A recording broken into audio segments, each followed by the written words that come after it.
Bismillahirrahmanirrahim. Assalamualaikum warahmatullahi wabarakatuh.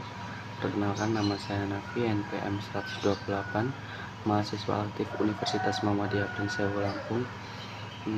Tujuan dari pembuatan video ini adalah sebagai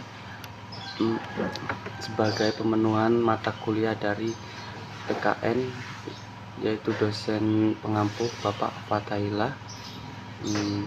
Di sini saya akan meresensikan artikel yang saya buat untuk diresensikan. Jadi judul dari artikel tersebut adalah Integrasi Nasional sebagai salah satu parameter persatuan dan kesatuan bangsa negara Republik Indonesia. Nah, di sini saya akan menjelaskan beberapa poin-poin penting dari artikel tersebut. Yang pertama adalah pengertian integrasi nasional. Integrasi berasal dari bahasa Inggris integration, yang berarti kesempurnaan atau keseluruhan. Integrasi sosial dimaknai sebagai proses penyesuaian di antara unsur-unsur yang saling berbeda dalam kehidupan masyarakat yang memiliki keserasian fungsi. Integrasi nasional adalah usaha dan proses mempersatukan perbedaan-perbedaan yang ada pada suatu negara sehingga terciptanya keseraian dan keselarasan secara nasional. Seperti yang kita ketahui, Indonesia merupakan bangsa yang sangat besar baik dari kebudayaan ataupun wilayahnya. Di satu sisi, hal ini membawa dampak positif bagi bangsa karena kita bisa memanfaatkan kekayaan alam Indonesia secara bijak dan mengolah budaya-budaya yang melimpah untuk kesejahteraan rakyat. Namun selain menimbulkan sebuah keuntungan, hal ini juga akhirnya menimbulkan masalah yang baru. Istilah integrasi nasional terdiri dari dua unsur kata, yaitu integrasi dan nasional. Dalam Kamus Bahasa Besar edisi 3 tahun 2002 dikemukakan bahwa istilah integrasi mempunyai pengertian pembauran atau penyatuan hingga menjadi kesatuan yang utuh atau bulat. Sedangkan istilah nasional mempunyai pengertian yang pertama adalah bersifat kebangsaan. Nah, yang kedua ini berkenaan atau berasal dari bangsa sendiri. Nah, yang ketiga adalah meliput suatu bangsa, misalnya cita-cita nasional, tarian nasional, perusahaan nasional, dan sebagainya. Poin yang kedua adalah pengembangan integrasi di Indonesia.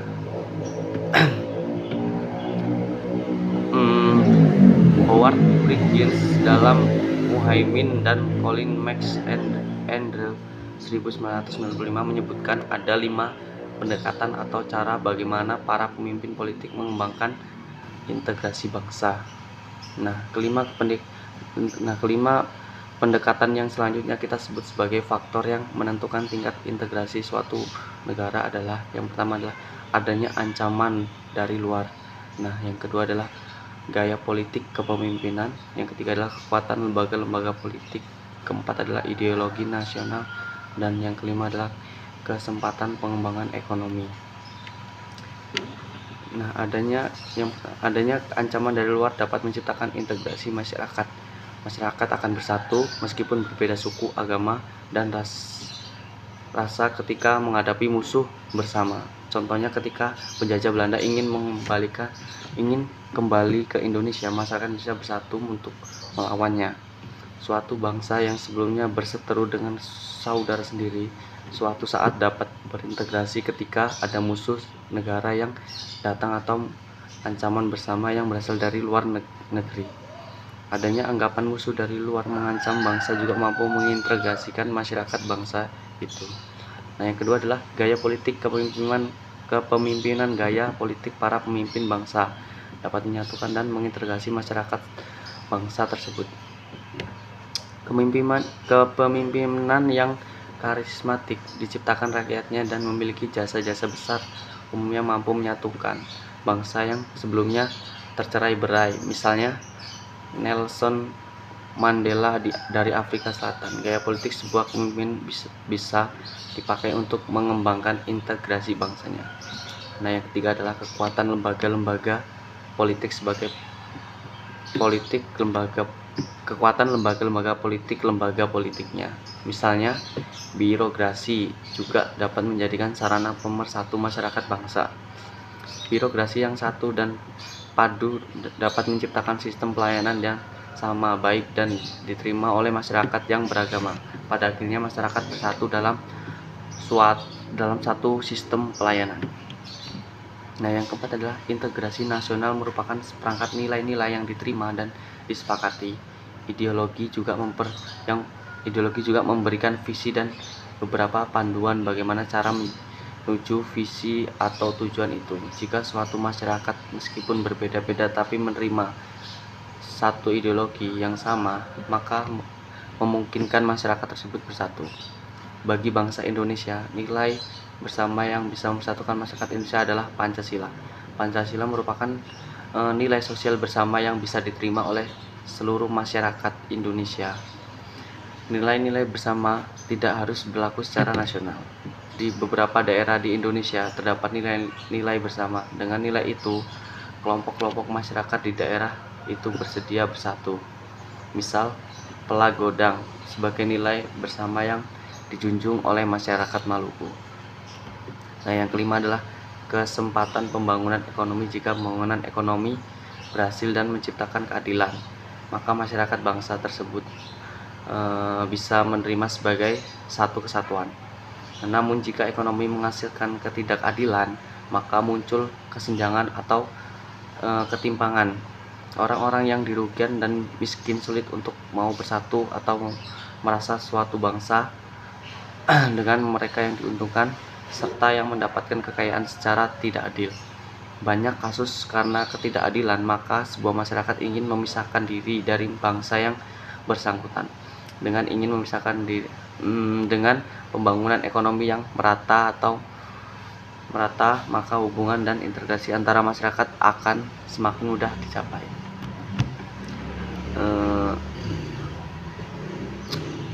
Poin-poin yang lain adalah menciptakan integrasi nasional. Nah, masyarakat yang terintegrasi dengan hak merupakan harapan bagi setiap negara. Sebab integrasi masyarakat merupakan kondisi yang diperlukan sebagai negara untuk membangun kejayaan nasional demi mencapai tujuan yang diharapkan. Nah, ketika masyarakat suatu negara senantiasa diwarnai oleh pertentangan dan konflik, maka akan banyak kerugian yang diderita, baik kerugian berupa fisik materi seperti kerusakan sarana dan prasarana yang sangat dibutuhkan oleh masyarakat, maupun kerugian mental spiritual seperti perasaan kekhawatiran, cemas, dan ketakutan, bahkan juga tekanan mental yang berkepanjangan. Di sisi lain, banyak pula potensi sumber daya yang dimiliki oleh negara yang mestinya dapat digunakan untuk melaksanakan pembangunan. Bagi kesejahteraan masyarakat harus dikorbankan untuk menyelesaikan konflik tersebut. Dengan demikian, negara yang senantiasa diwarnai konflik di dalamnya akan sulit untuk mewujudkan kemajuan. Integrasi masyarakat yang sepenuhnya memang suatu yang tidak mungkin diwujudkan, karena setiap masyarakat di samping membawa potensi integrasi juga menyimpan potensi konflik atau pertentangan. Persamaan kepentingan, kebutuhan untuk bekerja sama, serta konsensus tentang nilai-nilai tertentu dalam masyarakat merupakan potensi yang mengintegrasi. Sebaliknya, perbedaan-perbedaan yang ada di dalam masyarakat seperti perbedaan suku, perbedaan agama, perbedaan budaya, dan perbedaan kepentingan adalah menyimpan potensi konflik, terlebih apabila perbedaan-perbedaan itu tidak dikelola dan disikapi dengan cara yang tepat. Namun, apapun kondisi, integrasi masyarakat merupakan suatu yang sangat dibutuhkan untuk membangun kejayaan bangsa dan negara, dan oleh karena itu diperlukan senantiasa diupayakan. Kegagalan dalam mewujudkan integrasi masyarakat berarti kegagalan untuk membangun kejayaan nasional, bahkan dapat mengancam kelangsungan hidup bangsa dan negara yang bersangkutan. Nah, di sini ada Al-Hakim mengemukakan ada beberapa faktor yang diperlukan diperhatikan untuk membangun wawasan kebangsaan Indonesia yang solid dan integrasi yang mantap serta kokoh. Nah, yang pertama adalah kemampuan dan kesadaran bangsa dalam mengelola perbedaan saran dan keanekaragaman budaya dari adat istiadat yang tumbuh dan berkembang di wilayah Nusantara. Perbedaan-perbedaan itu bukan sebagai suatu hal yang harus dipertentangkan, akan tetapi harus diartikan sebagai kekayaan dan potensi bangsa. Yang kedua adalah kemampuan mereaksi penyebaran ideologi asing, dominasi ekonomi asing, serta penyebaran globalisasi dalam berbagai aspeknya. Dunia memang selalu berubah seirama dengan perubahan masyarakat dunia. Nah, poin yang selanjutnya adalah dinamika dan tantangan integrasi nasional. Dinamika integrasi nasional di Indonesia sejak kita bernegara tahun 1945, upaya membangun integrasi secara terus-menerus dilakukan. Terdapat banyak perkembangan dan dinamika dari integrasi yang terjadi di Indonesia. Dinamika integrasi sejak jalan dengan tantangan zaman waktu itu. Dinamika itu bisa kita contohkan peristiwa integrasi berdasarkan 5 jenis integrasi sebagai berikut. Nah, yang pertama adalah integrasi bangsa tanggal 15 Agustus 2005 melalui di Vantaa, Helsinki, Finlandia. Pemerintah Indonesia berhasil secara damai mengajak Gerakan Aceh Merdeka (GAM) untuk kembali bergabung dan setia memegang teguh kedaulatan bersama Negara Kesatuan Republik Indonesia (NKRI). Proses ini telah berhasil menyelesaikan kasus disintegrasi yang terjadi di Aceh sejak tahun 1975 sampai 2005. Nah, yang kedua adalah integrasi wilayah melalui deklarasi di Juanda tanggal 13 Desember 1957. Pemerintah Indonesia mengumumkan kedaulatan wilayah Indonesia, yakni lebar laut teritorial seluas 12 mil diukur dari garis yang menghubungkan titik ujung yang terluar pada pulau-pulau negara Indonesia. Dengan deklarasi ini maka terjadi integrasi wilayah teritorial Indonesia. Wilayah Indonesia merupakan suatu kesatuan wilayah dan laut lagi merupakan pemisah pulau, tapi menjadi penghubung pulau-pulau Indonesia. Nah, yang ketiga adalah integrasi nilai. Nilai apa yang bagi bangsa Indonesia merupakan nilai integrasi? Jawabannya adalah Pancasila. Panglima pengembangan Pancasila sebagai nilai integrasi merupakan menerus dilakukan misalnya melalui kegiatan pendidikan Pancasila, baik dengan mata kuliah di perguruan tinggi dan mata pelajaran di sekolah. Melalui kurikulum 1975, melalui diberikannya mata pelajaran pendidikan moral Pancasila (PMP) di sekolah. Saat ini melalui kurikulum 2013 terdapat mata pelajaran PPKN. Melalui pelajaran ini Pancasila sebagai nilai bersama dan sebagai dasar filsafat negara disampaikan pada generasi muda. Nah, yang keempat adalah integrasi elit massa dinamika. Integrasi elit massa ditandai dengan seringnya pemimpin mendekati rakyatnya melalui sebagai kegiatan, misalnya kunjungan ke daerah, temu kader PKK, dan kontak pos presiden. Kegiatan yang sifatnya mendekatkan elit dan massa akan menguatkan dimensi vertikal integrasi nasional. Nah, yang kelima adalah integrasi tingkah laku. Perilaku integrasi. Mewujudkan perilaku integrasi dilakukan dengan pembentukan lembaga-lembaga politik dan pemerintah, termasuk birokrasi. Dengan lembaga dan birokrasi yang terbentuk, maka orang-orang dapat bekerja secara terintegratif dalam suatu aturan dan pola kerja yang teratur. Poin-poin yang kesimpulannya adalah integrasi berasal dari bahasa Inggris. Integration yang berarti keseluruhan integrasi sosial akan terbentuk apabila sebagai besar masyarakat memiliki kesepakatan tentang batas-batas teritorial, nilai-nilai, norma-norma, dan peranatan sosial. Terus kesimpulannya lagi adalah integrasi masyarakat merupakan kondisi yang diperlukan bagi negara untuk membangun kejayaan nasional demi mencapai tujuan yang diharapkan.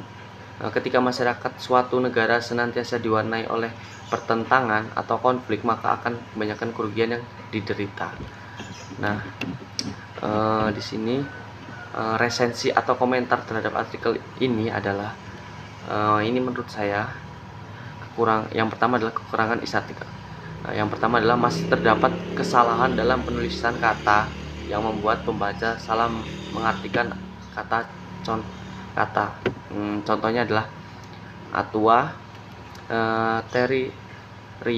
teritorial, material, maka kuliah di perguruan tinggi dan mata pelajaran di sekolah. Nah, yang kedua adalah ada beberapa penjelasan yang masih belum terlalu rinci agar pembaca mengetahui dan mengerti, seperti contohnya meliputi suatu bangsa, misalnya cita-cita nasional, teritorial nasional, perusahaan nasional, dan sebagainya. Nah, sebagainya ini kita harus ada penjelasan lagi agar si pembaca itu mengerti apa sih sebagainya ini. Nah, yang ketiga adalah masih terdapat beberapa pengulangan kata pada artikel ini. Nah, contohnya yaitu gaya politik kepemimpinan, gaya politik para pemimpin. Nah, kata tersebut keulang, jadi pembaca seringkali belum mengerti atau tidak mengerti. Nah, yang keempat adalah masih terdapat beberapa kata yang seharusnya terpisah tapi malah tersambung, seperti contohnya kata ketidakadilan, seperti poin yang saya baca tadi. Yang kelima adalah masih banyak menggunakan bahasa asing yang membuat pembaca kadang tidak mengerti bahasa tersebut. Yang keenam adalah tidak terdapat kesimpulan pada artikel tersebut. Jadi di sini saya menyimpulkan sendiri. Yang B adalah kelebihan isi artikel. Kelebihan isi artikel yang pertama adalah penyampaian isi penjelasan yang mudah dipahami oleh pembaca. Nah, yang kedua adalah banyak menggunakan referensi dari peneliti dan buku lain untuk memperkuat isi artikel di dalamnya. Jadi artikel ini banyak sekali referensi dari buku-buku lain dan situs-situs yang terpercaya. Nah, yang ketiga adalah menggunakan kata-kata yang mudah dimengerti dan dipahami oleh pembaca. Nah, di isi artikel ini mungkin ya masih banyak kata-kata yang emang susah dimengerti, cuman ya banyak juga kata-kata yang mudah dipahami oleh si pembaca. Nah, yang keempat adalah menggunakan bahasa ini udah tadi ya. Yang kelima adalah artikel ini sudah termasuk mengandung isi dan penjelasan yang lengkap dan terpercaya. Nah, jadi di sini memang sudah, menurut saya, artikel yang mereferensi banyak sekali buku-buku yang mungkin bisa dipahami oleh pembaca. Nah, saran yang untuk artikel ini adalah yang pertama adalah seharusnya penulis lebih teliti dalam penulisan isi artikel agar tidak terdapat kesalahan dalam penulisan huruf. Nah, yang kedua adalah penulis sebaiknya juga lebih mengutamakan bahasa Indonesia yang baik dan benar dalam penulisan isi artikel agar pembaca lebih memahami isi artikel, karena kebanyakan pembaca artikel ini adalah masyarakat Indonesia. Nah, yang ketiga adalah penulis juga lebih teliti dalam hal penulisan agar tidak ada pengulangan kata. Mungkin itu saja resensi atau komentar yang mungkin saya bisa. Kurang lebihnya saya mohon maaf, kepada Allah saya mohon ampun. Saya akhiri, wabillahi taufiq wal hidayah. Wassalamualaikum warahmatullahi wabarakatuh.